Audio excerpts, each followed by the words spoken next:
যেই খাদিজা খায়লাদের মেয়ে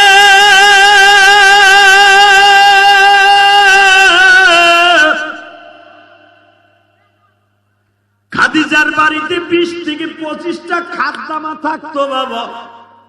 একজন কাপড় ধুইতো, আর একজন খাদিজারে শুধু কাপড় ড্রেস দিয়ে পড়ায় দিত, আর একজন শুধু খাদিজার কাপড় গুলা গোছায় রাখতো, আর একজন শুধু খাদিজার মাথা আশ্রয় দিত, আর একজন শুধু খাদিজার সামনে জমজমের পানির গিলাস ধরে দাঁড়ায় থাকতো। আজকে কোনো কাজের বুয়া নাই গো।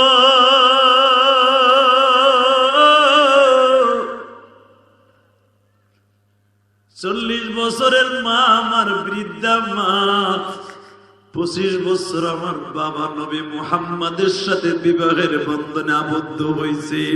40 বছরের একজন মা নিজের কাজ নিজে করে,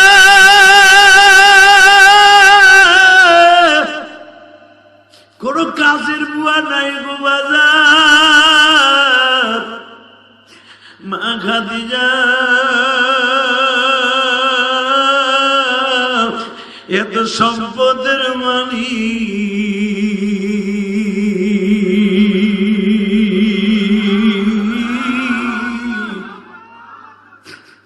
আজকে তার পাতিলায় খাবার নাই গো।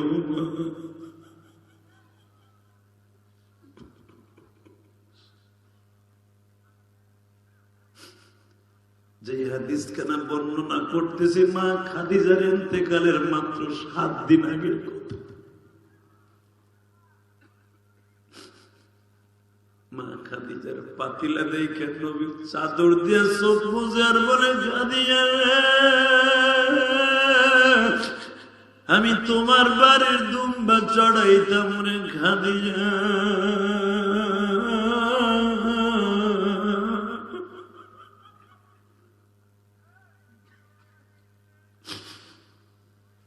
আমি নবী নিজে দেখছি তোমার 31 থেকে 32টা উটের খামার ছিল, ছাগল দুম্বার খামার ছিল, শত শত চাকর বাকর ছিল। আজকে তোমার পাতিলায় খাবার নাই রে খাদিজা।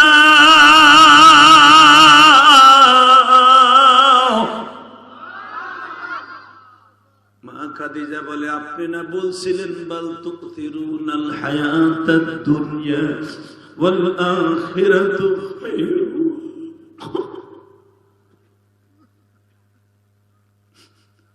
বাল তুকতিরুনাল হায়াতাদ দুনিয়া ওয়াল আখিরাতু খায়রু ওয়া আবকা। খাদিজা যারা দুনিয়া চাইবে আল্লাহ তারে দুনিয়া দিবে, যারা আখিরাতে চাবে তাদের আখিরাত দিবে। আমি সেদিন থেকে দুনিয়ার সুখ বহুত করছি। আমি খাদিজার 250 ভরির উপরে স্বর্ণ ছিল। আসলে আপনার কষ্ট হয়ে গেছে। এত সুন্দর দামি একটা মা আমার, আপনার মা আমার মা। দেখা হবে কিয়ামতের মাঠে আপনার সাথে আমার সাথে মা খাদিজার। আপনার মায়ের যে আপনি দেখবেন, আপনি মা খাদিজারও দেখতে পারবেন।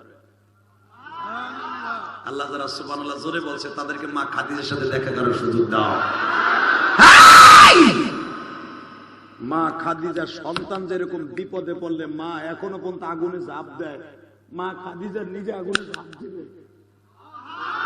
যারা খাদিজার কথা শুনে কাঁপবে, যারা খাদিজার বলে তার বিবিকে পরিচালনা করার নিয়ত করবে, ওই স্ত্রী সুদ্ধা মা খাদিজার গাড়িতে জান্নাতে যাবে।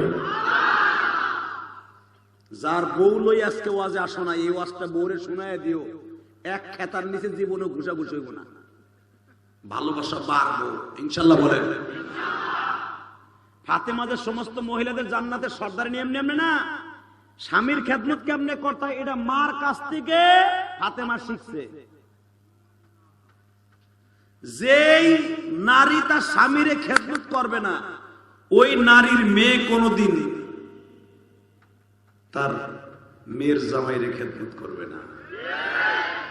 মনে রাখবেন, কষ্ট হইতেছে আর মাত্র আধা ঘন্টা কথা কই। ঠিক আছে, তুমি বইয়ে থাকো সারা রাত। কালকে 2টা বন্ধ হচ্ছে, আজকে হইয়া আর 3 দিন নাক তাই না ঘুমাই হয়। হ্যাঁ, এদিকে তাকান, এই জমিনের মালিক কে? এবার আমার দিক তাকাবেন, কোন দিকে ঘাড় ঘুরাবেন না। এ যুবক, জীবনে বিয়ে করো নাই, বিয়ে করো, মা খাদিজার মতো, মা ফাতেমার মতো একটা স্বামী স্ত্রী পাও। যার স্ত্রী সুন্দর তার পৃথিবীটাই সুন্দর, যার স্ত্রী চরিত্রহীনা ওর পৃথিবীটাই জাহান্নাম। কথা বল না কেন? যেই ঘরের মধ্যে দেখবেন স্বামী স্ত্রী মিল নাই, চাচা সত্য কথা কবে,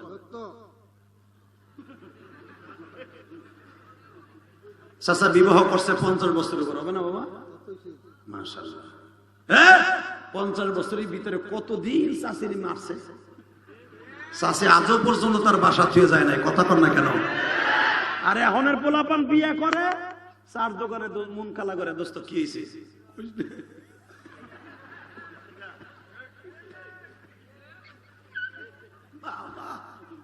ওর নিজের খুশি নিজে লয়। কথা কর না কেন? কি হয়েছে, লাভ লেগেছে না, তোরটা তো যাবে, তুই সব শেষ করছো ফেসবুকের পিছনে। কথা কর না কেন? বউরে তুই আর একদিন ফিরে ফেসবুক চালায়। আরে চাচা আর ওই চাচা, ওই যে শোয়ার পরের থেকে দুইজনের মুখে একদিকে।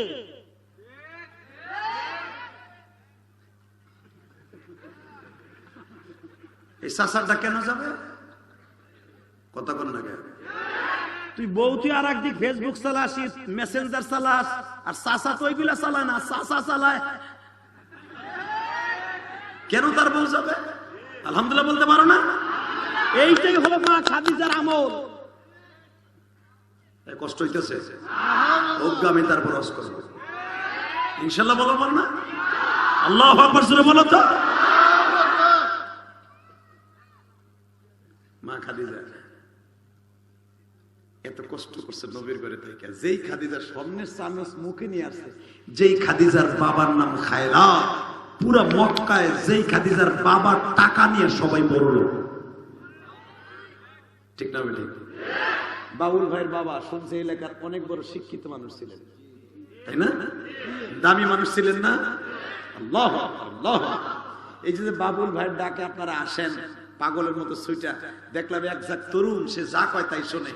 এটা বাবুল ভাইয়ের ক্রেডিট না, এটা তার বাবার ক্রেডিট। সত্য কইছে না মিথ্যা কইছে? এই হুজুর তো তার বাপের দেখছে বহু, তার বাপের সাথে চলাফেরা করছে। আলহামদুলিল্লাহ বলতে পারলেন না?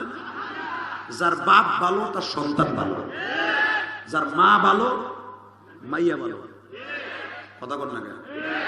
মাও মারানি, মাইয়াও ঠ্যাঙ্গানি।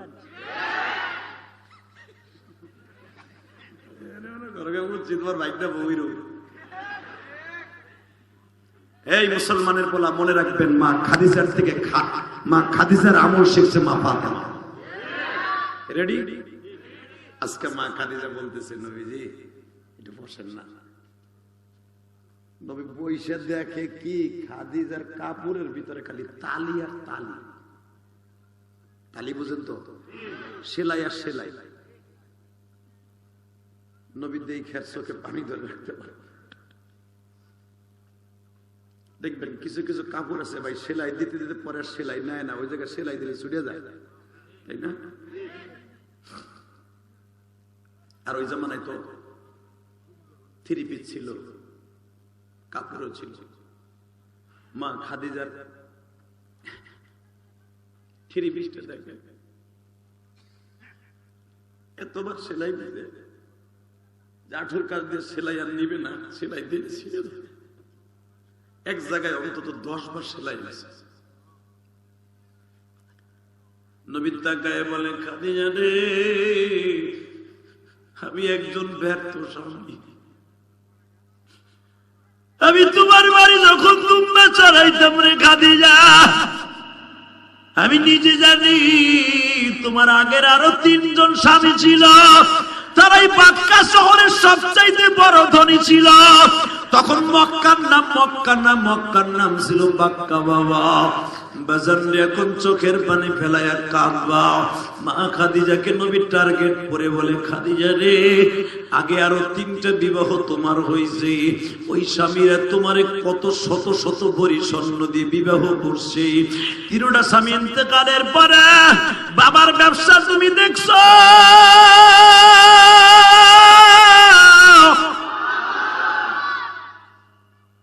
40-42 বছর বয়সে আমার সাথে বিবাহের বন্ধনে আবদ্ধ হইছো। খাদিজা রে, জীবনে আমার ইনকাম দিয়ে ভালো একটা কাপড় দিতে পারি নাই, ভালো একটা 3 পিস দিতে পারি নাই। মা খাদিজা কাম দেয়ার বলে, আপনি আমার কি 3 পিস দিবেন? আমার আগের 3 পিস দিয়েই তো বছর বছর চলিয়া গেল।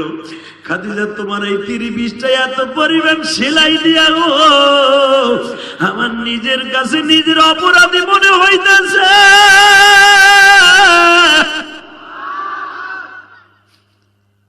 মা খাদিজা নবীরে বসাইয়া তখন মুস্কি হাসি আর এক চোখে কান্দে আর বলে, গলার থেকে বাজান রে 5 ভরি ওজনের একটা হার নবীর হাতে তুলে দিলেন। এটাই মা খাদিজার জীবনের শেষ হার। আর এইটাই আমার নবী মা ফাতেমারে যৌতুক দিছিলেন। এই হারটার কথাই বুখারীতে আসছে, মারহাবা। এই হার 5 ভরি ওজনের হার, এইটাই মা খাদিজাকে তার বাবা দিছিলেন। তার বাবার থেকে আসছে এই পর্যন্ত ফাতেমা পর্যন্ত। হারটা নবীর হাতে খুলে দিয়ে কই, নবীজি এটা কথা জিগাই কি, আপনি আমার অনেক কিছু দিয়েছেন। নবী বলে, না কিচ্ছু দেই নাই, আজকে একটা জিনিস চাইবো, আমারে দিবেন কি? আপনি যে পাগড়িটা পরে আছেন না, এটা আমারে দিবেন। দিলাম। আপনি যে জুব্বাটা পরে আছেন না, এই জুব্বাটা আমারে দিবেন। দিলাম। আপনি যে রুমালটাই, যে আমার যে রুমাল দেখছেন না, রুমাল, এই রুমালটা পরে আছেন না, এই রুমালটা আমারে দিবেন। আমরা ঘুমাইছি, ঘুমাইলে বুট খান, বুট খান। যে ঘুমায় হে একটু আগে বুট খাইছে, ভাবতেছে আমি বুঝি দেখি না। না, হ্যাঁ, ওয়াজে বয়ে ঘুমায়া আপনার বিবিরে যদি নিয়ে আসেন, আপনার বউ যদি কয়, এই তুমি ওয়াজের ভিতরে খাদিজার কথা কইছিল, আমি শুনলাম, তুমি শুনছিলা? যদি কইস আমি বুট বাদ দিয়ে ঘুমাইছিলাম, তাহলে বোর কে নুয়ার ঠোর না সারা তোমার মুখ ঠিক থাকবো না। ঠিক না বেদি? জোরে কন, আরো জোরে। শুধু একটা আওয়াজ দিতে পারবেন? হ্যাঁ, আওয়াজ দিতে পারবেন গো ভাই? যেই নবী জীবনে কোনোদিন একটা অবিবাহিত মেয়ে ছাড়া, একটা অবিবাহিত মেয়ে বিয়ে করছে মা আয়েশারে, আর সবগুলো 11টা বিবাহ করে, সব বিবাহিতা। আজকে বাংলার জমিনে আসাদ নূরের মতো একটা বেজর মামার নবীরে কয় পরকিয়া করা মুহাম্মদ। নাউজুবিল্লাহ, আসতে কইলে বাতের রোগে ধরবে, বাতের রোগে ধরবে। এই টাঙ্গাইল কালী হাজির যুবক, আজকে 13ই জানুয়ারি আল্লাহকে দেখায় দেয় বছরের প্রথম রজব মাসের প্রথম রজনী থেকে দীপ্ত কণ্ঠাওয়াজ দিয়ে দেখায় দেয়, যেই রজব মাস আসলে আমার নবী কাঁদতেন আর হাসতেন, খাদিজার কথা মনে করে কাঁদতেন।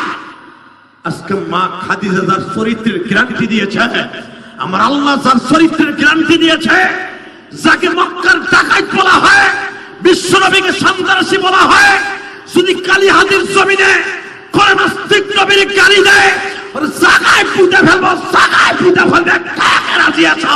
আল্লাহ কিন্তু হাত দেখায় দাও।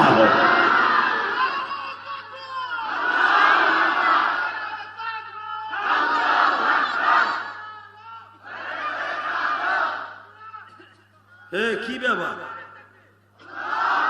এ তাকবীর এখানে কি দিছিলে জানো তো? জোরে মারো।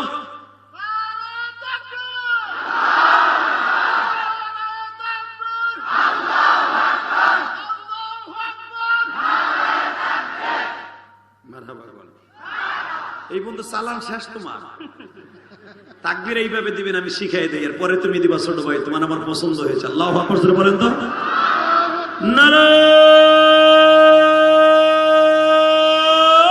তাকবীর আসতে দিলে বাতের রোগে ধরবো।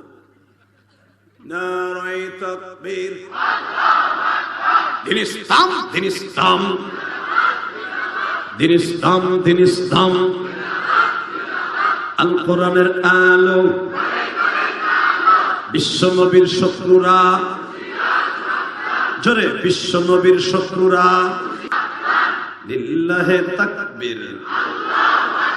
পারবেন না ভাবে? বাজান, যেই মানুষটা জীবনে তার বিবিদেরকে নিয়ে একটা রাত্র ফুর্তি করে নাই। যেই খাদিজা সারাটা জীবন বড় লোকের মেয়ে থাইকা সারা জীবন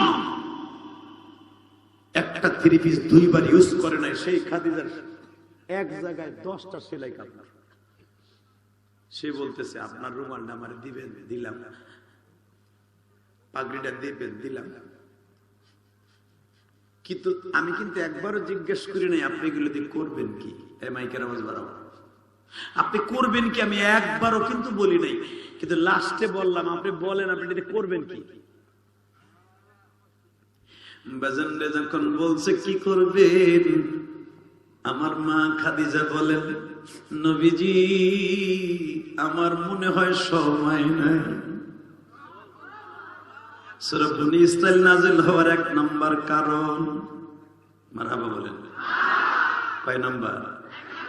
সুবহানাল্লাযী আসরা বিআবদিহি লাইলাম মিনাল মাসজিদিল হারাম ইলাল মাসজিদিল আকসাল্লাযী বারাকনা হাওলাহু লিনুরিয়াহু মিন আয়াতিনা ইন্নাহু হুয়াস সামিউল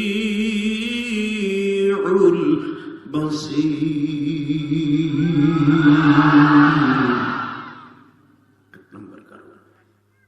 শুধু একটা আয়াতের তাফসীর শুনে আজকে বাসায় যান। এই কোরআন হাতে নিয়ে বললাম, কালকে যদি আপনি কবরে বাসিন্দা হন, এই কোরআন আপনার বুকের উপর উঠে বসে থাকবে। আমি আমার বাপের বানানো কথা কই নাই, এই কোরআন আপনার বুকের উপর বসে থাকবে। জীবনে এমন কিছু করতে পারি নাই যে কোরআন আমার সুপারিশ করে নিব, এই মাহফিলটা আপনার জন্য আজকে উসিলা হয়ে যাবে। যুবক তোর পাও ধরে ধরছি, অন্তত আজকের এই কোরআনের মজমা হইয়া বাসায় যাস না।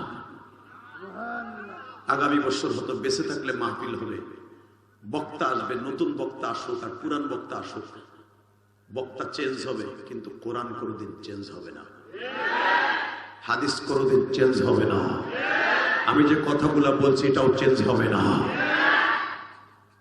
শুধু আমার দিক তাকান। নবী বলেন করবেন কি? জামা চান, জুব্বা চান, টুপি চান, এরপরে আবার পাগড়ি চান, কোন না কি করবেন?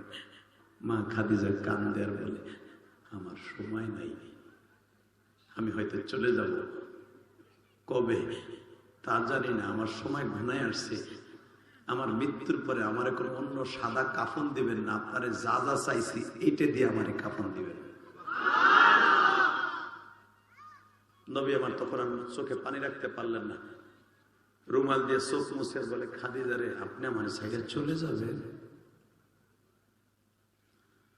মা খাদিজা বলে নবীজি কোরআন তো আপনার কাছে নাযিল হয়েছে, আইনা মা তাকুনু ইউদরিকুমুল মাউত ওয়ালাউ কুনতুম ফি বুরুজিন শাইদ।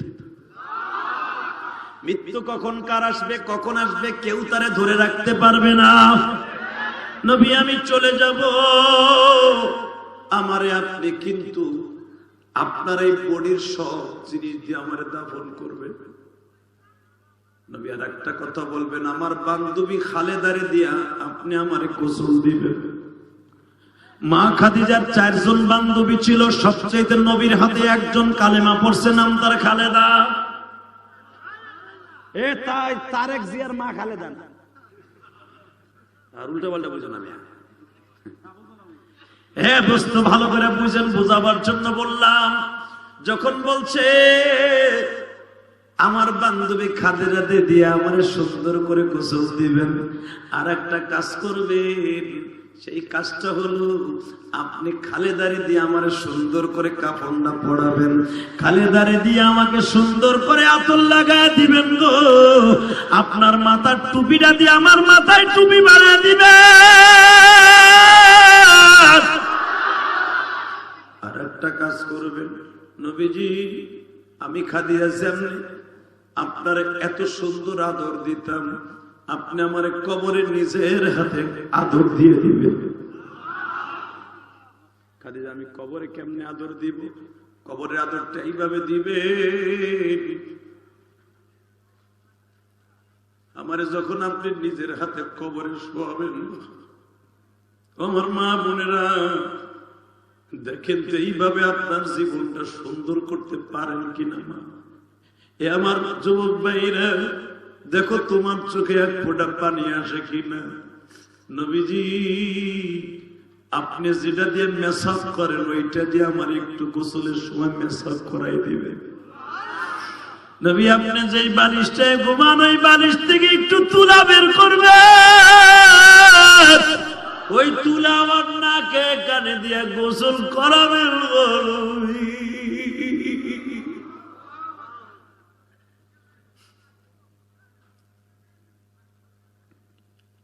কাফন যখন শেষ হয়ে যাবে তখন তার জানাজার সিস্টেম ছিল না বাবা।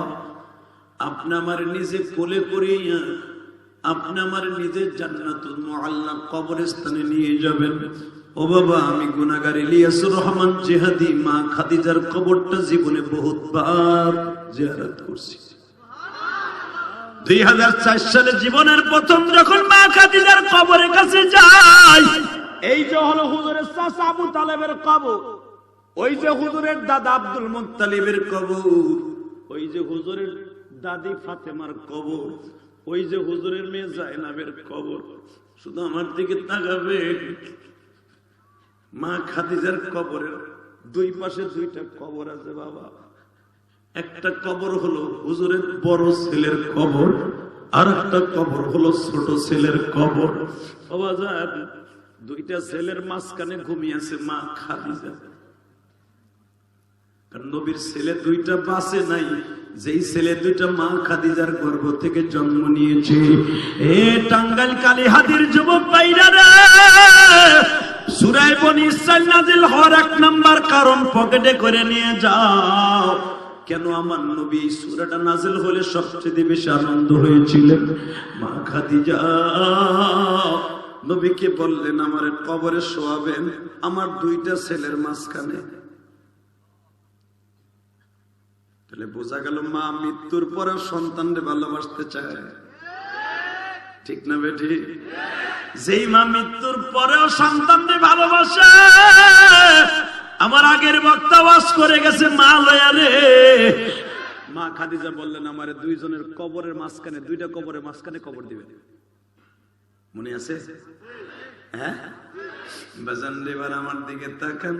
যখন বলছে দুইটা কবরের মাঝখানে কবর দিবেন, নবীজি আমার আর একটা জিনিস দিবেন। এবার নবী বলেন আমি কি দেব খাদিজা? আমি তো তোমার জীবনে কিছু দিতে পারি নাই। নবী আমারে দিবেন, আমারে কবরে শোয়াইয়া মুনকার নেকি নেককার নেকির জবাবে রাখবেন, তো আমার কবরের কাছ থেকে আপনি উঠবেন না। কষ্ট হইতেছে? বসো ভাই, বসো বসো বসো, কলিজার ভাই আমার বসো। নবী আমার বলে খাদিজা কবরের সওয়াল জবের জবাব আমি কেমনে দিব? নবী আপনি তো কবরের খবর জানেন। আমার কবর যখন নেককার মুনকার নেকি আসবে, আপনি আমার কবরের কাছে বসে থাকবেন। বাবা এবার আমার দিকে তাকাবেন আর চিল্লাবেন আর কাঁদবেন। আমি হতভাগা, আমি আমার মায়ের কবরের কাছে দাঁড়ায় দাঁড়ায় কাঁদতাম।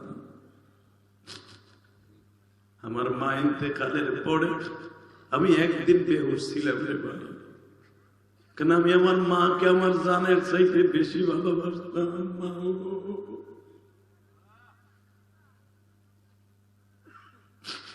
মা আমারে ফাঁকি দিয়ে কবরে চলে গেল। আমারে মাদ্রাসায় পাঠাই আমার মা চলে গেল। ওই দুঃখ জীবনে ভুলি নাই রে। আমার কেন আমার মা আমারে রাইখা চলে গেল।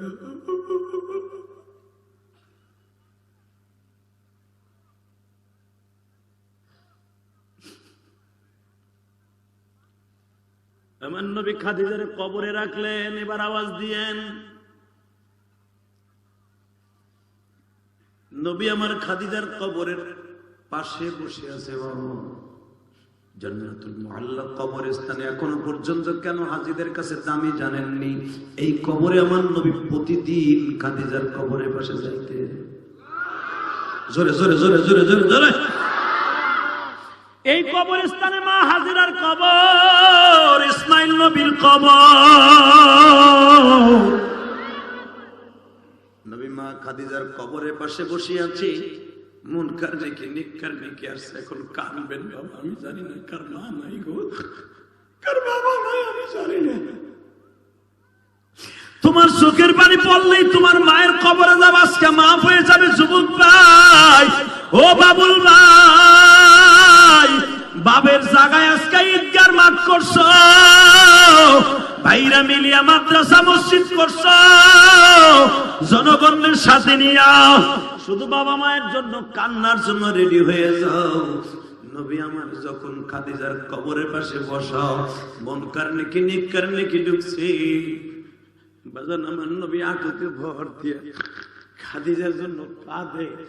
ছোট্ট ফাতেমা 11 বছরের মাইয়া বাবার পাশে বসে বলে, আব্বু গতকালকেও মা ছিল, আজকে তো নাই গো।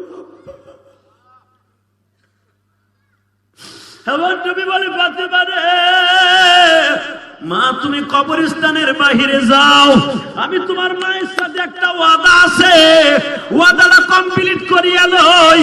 এই হাদিসের দ্বারা বোঝা যায় মহিলাদের কবরস্থানে যাওয়া জায়েজ নাই। আমার নবী ফাতেমা নাবালেগ হওয়া সত্ত্বেও কবরস্থান থেকে বের করে দিলেন। বাবা নবী আমার খাদিজার কবরের পাশে বসে আছে। মুনকার নেকি নিকার নেকি ঢুকলেন। খাদিজার জবাব দেওয়ার আগে নবী কান খাড়া করে বলে, ও মালিক, ওই যে আমার খাদিজার কবরে ফেরেশতা আইছে। বাজান ফেরেশতা যখন ঢুকে কাফনের কাপড়টা টান দিয়ে পেটের উপরে বাজান পাড়া দিয়ে বসায়। তোমার আমার জীবনটা তো শেষ হয়ে গেছে, এই জগতের রুহু নয় গো বাবা, কবরের জিন্দেগির রুহু যখন কাফনের কাপড়টা টান দিয়াই, এ কলিজার টুকরা যুবক ভাইরা রে, তোমার আমার পেটের উপরে পাড়া দিয়ে 2টা ফেরেশতা বসাবে। ওই পাড়া খাইয়া বাবা অনেকের নারী গুড়ি গুলা পায়খানার রাস্তা দিয়ে বের হয়ে যাবে। মা খাদিজা বলে, নবী গো, আমার যদি এরকম পাড়া দেয় আমি সহ্য করতে পারবো না। বাজান এই জন্য দেখবেন কবরে রাখার সময় এই বান্ধন গুলা ছেড়ে দেয়া হয়। এখানের বান্ধন ছেড়ে দেয়া মুস্তাহাব। কেন জানেন? ফেরেশতারা প্রথম টান দিয়েই কাফনের কাপড়টা খুলে ফেলে। ও বাবা, যদি কত লাশ পাওয়া যায়, 70-80 বছর পরে কাফন পরানো পাওয়া যায়। ও বাজান, এই কাফনের কাপড় পরা তুমি দেখতেছো, আসলে এই বডির জন্য নয়, তোমার ভিতরে যেই জিনিসটা ওইটারে টান দিয়ে বের করে ফেলে, যেটার নাম রূহু। টান দিয়েই বসে জিজ্ঞাসা করে, মার রব্বুকা ওয়া মান দীনুকা ওয়া মান নবিয়্যুকা বুইতা ফীকুম মান হাযার রাজুল। বলতো তোর রবকে, তোর নবীকে, এই লোকটারে চিনোস কিনা? বাজান এখন একটা আওয়াজ দিবা, তোর ধর্ম কি? যদি তুমি ঠিক মতো নামাজ রোজা করে থাকো গো মা, ও মা, আমিও তো একটা এতিম মায়ের সন্তান গো মা। আমার মা মাত্র 29 বছর বয়সে মারা গেছে, আমি মাত্র 11.5 থেকে 12 বছরের বাচ্চা। আমিও তো মা হারাইয়া প্রতিদিন কান্দি গো মা।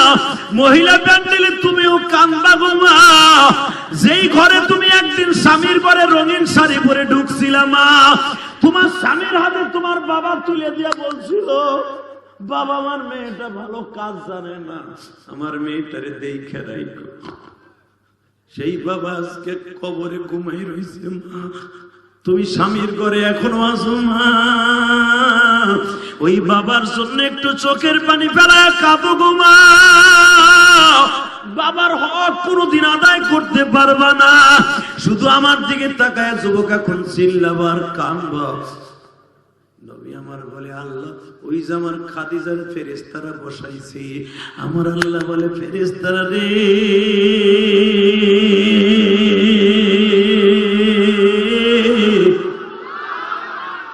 আমার খাদিজার কাছে কোনো প্রশ্ন করবি না। যা প্রশ্নের উত্তর আমি আল্লাহর কাছ থেকে বুঝে এলো। বন্ধুর পাগড়িটা লয়ে আইসা, আমার বন্ধুর টুপিটা লয়ে আইসা। আমার বন্ধুর রুমালটা লই আইছে, আবার বন্ধুরাই শরীরের মেডিসিনের সাথে তোরা বেইমানি করবি কেন? আমার বন্ধুর স্ত্রীকে বলে দেব আলবিসুহু মিনাল জান্নাহ ওয়া আবশিরুহু মিনাল জান্নাহ ফাফাতাহনা আবওয়াবাস সামা। আল্লাহু আকবার, আল্লাহু আকবার, আল্লাহু আকবার। ডিক্লেয়ার দে, জান্নাতের বিছানা বিছা, কবরের সাথে আর জান্নাতের সাথে একটা জানালা কাইটা দে। আর কোন জবাব আছে? এবার আওয়াজ দিয়ে নবী আমার মুস্কি হাসতে হাসতে এইভাবে দেখেন, এক মুষ্টি মাটি ধরে কয়, সাদাকতা ইয়া আল্লাহ, সাদাকতা ইয়া রাব্বি, সাদাকতা ইয়া রাব্বি, হামদান কাসীরান তাইয়িবান মুবারাকান ফিহি। ও মালিক, তোমার প্রশংসা কি দিয়ে শেষ করব? তুমি আমার খাদিজার সাথে ভালো ব্যবহার করছো। আমার খাদিজা আমার জানের টুকরা। জোরে জোরে জোরে জোরে জোরে জোরে জোরে জোরে। এখন আমার সাথে ওয়াদা দেন, যে কয়জন স্বামী এখানে বসে আছেন, আপনার স্ত্রীতে আপনার অবদান আছে না নাই? স্ত্রীর অবদান আপনার পরে আছে না নাই? একবারে আমার সাথে বলেন যে আমার স্ত্রীকে মাফ করে দিছি। বলেন বলেন বলেন বলেন বলেন। এই এই কিপটা পুরুষ, যদি তুমি এখন মাফ না করো, তোমার মতো বাট পাড়াই পৃথিবীতে নাই। বলো মাফ করে দিছি। আল্লাহ আমার স্ত্রীকে মাফ করে দিছি ইনশাআল্লাহ বলেন। কষ্ট হইতেছে?